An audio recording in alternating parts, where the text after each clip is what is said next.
7:35. Should have turned the mics on during the debate. You should, because I can't hear because the of great the debate. Talk about a debate. This is great. Hey, Dan Hall. Morning. How you doing? I love having an open door policy. Yes, sir. Well, Dan's good for First Friday because he's going to First Friday and he's driving. That's where I was anyway. headed, and I thought, boy, I could use a cup of coffee, and they got your coffee's good and it's cheap. So there you go. See how it works? It's a little good way station on the way to El Chico's for those going to First Friday. No, actually, I just wanted to stop in and make sure that you were aware of some of the things coming up in the veterans community. Our October 3rd, first Saturday of October, is our 8th annual Veterans Appreciation Picnic at Hickory Park. Yep. 11 o'clock to about 1:30 we're serving. October 3, you said? Yeah. It happens that I have a guest of honor coming. His name is Matt Sneed. He's a colonel in the National Guard who's been appointed by Asa Hutchison to be director of the Arkansas Department of Veterans Affairs. Really? Many people don't even know that organization exists. What was that again? The Arkansas Department of Veterans Affairs. Essentially, they have operated out of one office located at the regional office of the federal VA down at Fort Roots. And other than trying to get the veterans home put back where we broke ground last week, actually, Yeah. what they generally do is assist veterans with their medical claims with the VA, much like the DAV does, but we're the largest one that does that. We have over 1 million people that we are currently involved with the DAV. But at any rate, what Director Sneed is doing is moving out of that office and putting it in 9 regional offices out in the communities. Baxter County is going to be one of the communities where there'll be a local office, a regional veteran service, and to expand from just doing those claims to the full spectrum of services to veterans, which involves filing representative of their medical claims, helping them through the red tape of the VA process, but also jobs, job training, et cetera, et cetera. And so he'll be up here also on Tuesday next week at 3 in the afternoon. We have a meeting with the veteran service organizations and the elected officials at the courthouse. As far as it goes right now, that office will be in the Department of Workforce Services office over in Georgetown Square. That's probably a good place. Well, because he's going to try to really expand it out into helping with career moves and everything else.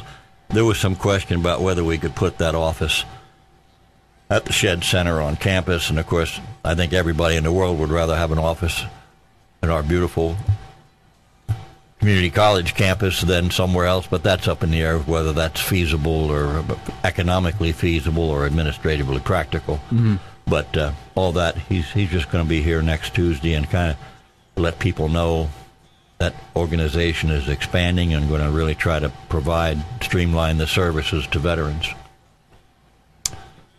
That is a good thing. Actually, being close to the workforce center, which is such an important part of guys reassimilating into society, and it's even guys you're in my age, the old veterans. Absolutely. To have some sort of gainful employment or something to do, you have to have a reason to get up in the morning or you won't. But, I've been involved with ASU basically since they came here at some degree or another, and I teach one of my classes there. Yep. I'm a believer that veterans benefits, career development, technical training, job placement, all intersects one way or another through community college. And so that'd be a natural place to put it if it's possible. I'm not so sure that it'll work there. I know that everybody in the world would rather have it there than in some other office, but that's up in the air. Yeah. Anyway, that's we're going to attempt to have. Now, what's the gentleman coming next week? What's his name? Matt Sneed. Matt Sneed will be here? Yes. And appointed by Governor Hutchinson. We're going to attempt to have him on Straight from the Horse's Mouth and see if we can pull that off. Yeah, we try to schedule an interview. Yeah, I think we can do that. He's going to try to get here a little early. It's one of those things that he asked me to be his point man up here, and that was kind of a funny. The natural choice. Well, that was kind of a funny story because I was the state commander of the Disabled American Veterans, and I used to work for Department of Workforce, and his father was the deputy director of that organization. Oh. And so when I met him, I was chairing the opening session of the state convention, and he spoke, and of course I put a lapel pin on him, and as I was doing that, the mic was open, and I said, "And don't mess this up, son, because I know your daddy." And so we kind of met, and then he said, my position up here with the veterans community and whatnot, why he wanted me to kind of coordinate some things for him. But it's good that, as I said, it's very important to have a outreach for the veterans up here, for the state to have somebody up here. Well, we're one of the few states that has a State Department of Veterans Affairs, and many people don't even know they exist. Okay, why would they not know? I mean, if you're a veteran, both you gentlemen are proud Marine veterans, what about the younger veterans that are coming out of the Middle East? Mainly, Dale, because if you had a claim with the Veterans Affairs Department, you would go to the county veteran service officer or one of your veteran service offices with a DAV or whatever, and they would help you fill out your claims. And then that gets sent into the regional VA office down at Little Rock. During that process, you have to identify who do you want to be your power of attorney to help represent you in this claim, and you can select any of the veteran service organizations. The biggest one with the most success has been Disabled American Veterans. But then if you selected American Legion or VFW, for example, you probably wouldn't even realize it, but the people that are actually going to work that claim for you down there are actually out of the Arkansas Department of Veterans Affairs, their small office. And so most veterans never had an interaction with them. They wouldn't, yeah, right. No, they were the stepping stone to get to the end without knowing. Yeah. They ended up, they did run a nursing home or a veterans home that has been in the news as closing up. We're reopening a new building. They're out by Fort Roots and what have you. But Director Sneed is expanding that. It says Arkansas Department of Veterans Affairs, not just claims assistant. Yeah. So he's going to get involved in the full spectrum of services available to veterans, is what he's trying to do with it. It's a welcome change. Yeah. My question here is, both of you were Vietnam vets, is that correct? Yes, sir. Okay, we've got people let's take Senator Tom Cotton. Let's say that he came back wounded or something, and maybe perhaps lost an arm or a leg. Why do we hear so many horror stories of, well, it took me 5 years just to get the wheelchair approved. It took me 3 years to get this. Why is there such a bottleneck with, come on. When you served, you've served. We owe so much to these veterans. Why is it so much red tape? Well, there's a long history of issues with the VA. It's a very large bureaucratic organization, and like most federal agency, it's become kind of self-perpetuating and protecting, even though they gave Secretary McDonald broad powers to get rid of executives who aren't doing their job. There's only been one person fired. When they came up with that last night, and I don't remember which one of them said that, but when they said that, it was like one of the senators said that we gave them the power to do whatever they wanted to do. Yeah. They fired one guy. And guys our age, Dale, here's the other issue. Part of it is that veterans now go through a mandatory 6-month what they call a TAP program, Trade Transition Assistance Program. We didn't have that.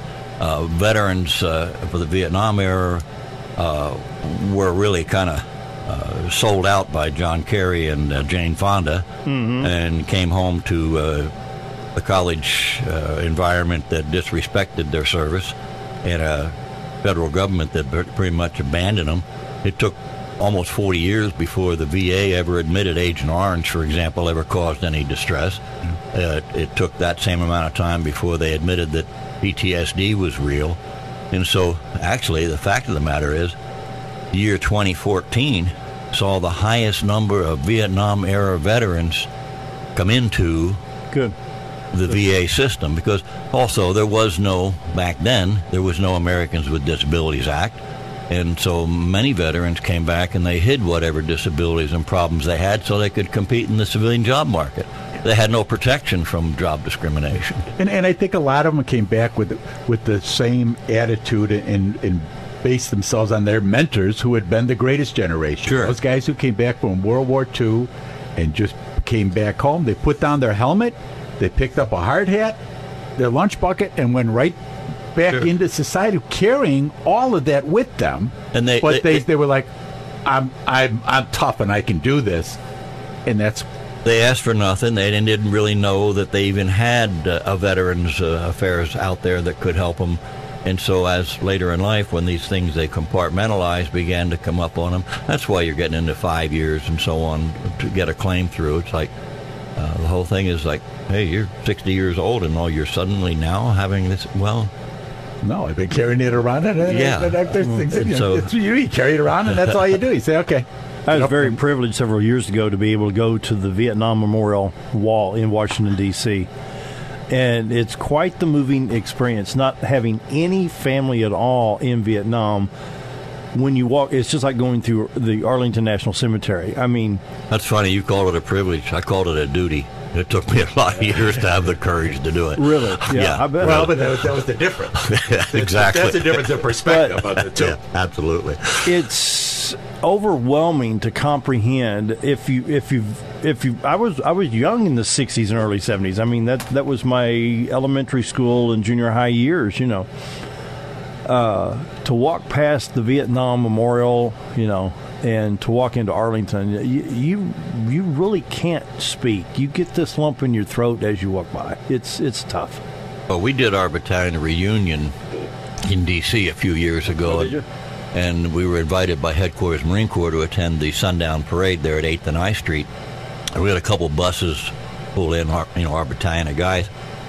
And when we got out, it was extremely emotional because we got applauded by about 1,000 people waiting there, and then we were saluted by captains and sergeant major and what have you. And it's like that welcome home that didn't happen 50 years ago. Yeah. It was quite emotional. And then Headquarters Marine Corps also provided us on Sunday morning a honor guard to do a memorial service, and we did it there at the wall. So that was my experience with going to the wall. And to see the World War II memorial, and you know, it's worth the trip. Oh yeah, it was worth the trip. Washington's a great place. It really is. Why don't we go ahead and take a quick break? We'll be right back.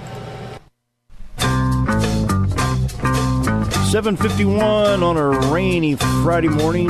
Taking a look at the radar, looks like most of the rain activity is moving out of our area.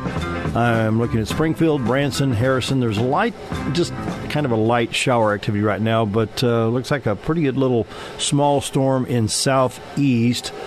Let's see, look at my map here. This is going to be southeast Fulton. Trying to see where that is. That kind of southeast Fulton County there, Sharp County, east of here. Okay, yeah, over by there, over there by Horseshoe Bend, folks. And hopefully it'll clear up. They had all that lightning and stuff a little while ago too. I mean, I woke up about 5:30, and I thought, did I hear thunder? And so I kind of laid around. I didn't really have to get up that very minute, and I thought I saw a flash, and then I thought that may be lightning. So while I was getting ready to get in the shower, of course, I saw to the north and northeast. I saw some lightning. Anyway, well, Dan Hall stopped by, and it's always good to have a good walk-in guest like that. Yes, indeed. And Bob Zador is still here. Old Marines. Yeah. Semper Fi. Till we die.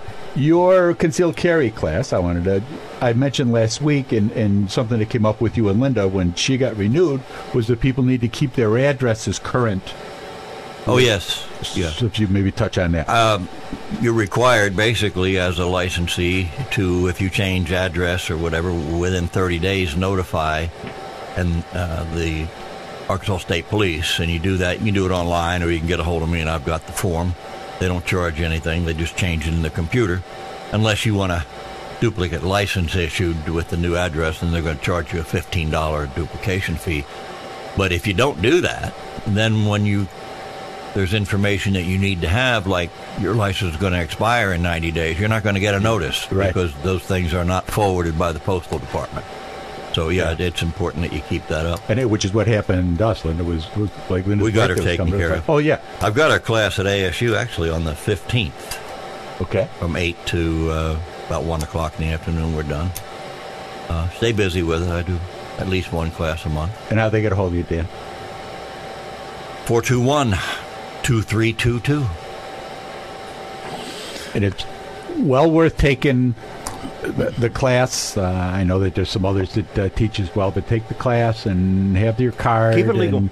Keep it, just do the right thing. Yeah, we have 40 states now that honor our license if you're traveling and you have a gun in the car. Even Illinois, the law has changed. Oh, my goodness. They don't have reciprocity with other states per se. You'll carry, but if you have a license from your home state, a non-resident traveling in Illinois may have that loaded firearm in the passenger compartment of the vehicle. You don't have to have it in the trunk, but only if you have a license from another state.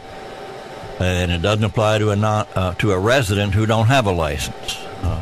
But they did come on board with, you're traveling through the state, you have a license to carry, you don't have to stop at your last stop in Missouri and hide the gun in the trunk. You can, you're good to go. When I heard of the shooting that was stopped at Antioch, Tennessee. I've been there. I know where that's at. And the last time I was in Nashville, we went to Antioch, Tennessee to look at a tool sale over there in that city.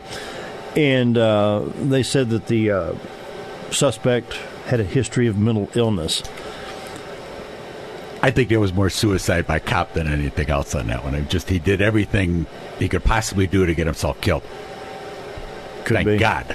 Yeah, they got it over quickly. And even after the illness I had 10 years ago, I'm still uncomfortable. I've shot 5 rounds out of a .45 in the last 10 years because of the. Mental illness. You should probably be looking at something else. Mental illness covers a pretty broad spectrum of things, and not everybody that's ever had a depression or a mental illness should be barred from having a firearm. Not at all. But I myself, I don't feel safe. Well, physically, you don't. That thing in Tennessee that's a whole different deal. Kind of made the point. I love the news coverage and the pictures of this no gun zone with the bullet holes all around it. It kind of tells you. And the poor kids in the Marine barracks, in the recruiter's office, and oh yeah, down in Chattanooga. Yeah. If that really would work, then we wouldn't need to have to worry about terrorism at all. We just have no bomb zones. That's right. Just hello. No bomb zones coming in. Exactly. Final 20 seconds. Bob Zadora of This Week in Real Estate. Give us a call. Give my honey a call. 870-405-0793. Linda asked for you to give your number again, Dan. 421-2322. And then you can give them the information on the class and when it's going to be and where. And the renewals I do individually at your convenience. You can't set up a class for people to do a 30-minute renewal. I just do them when we need them. Okay. There's a theme song. That means the weekend is here. I can't hear it because that thing's making too much noise. I know it. See you on Monday. Hey, thanks, guys. Bye-bye.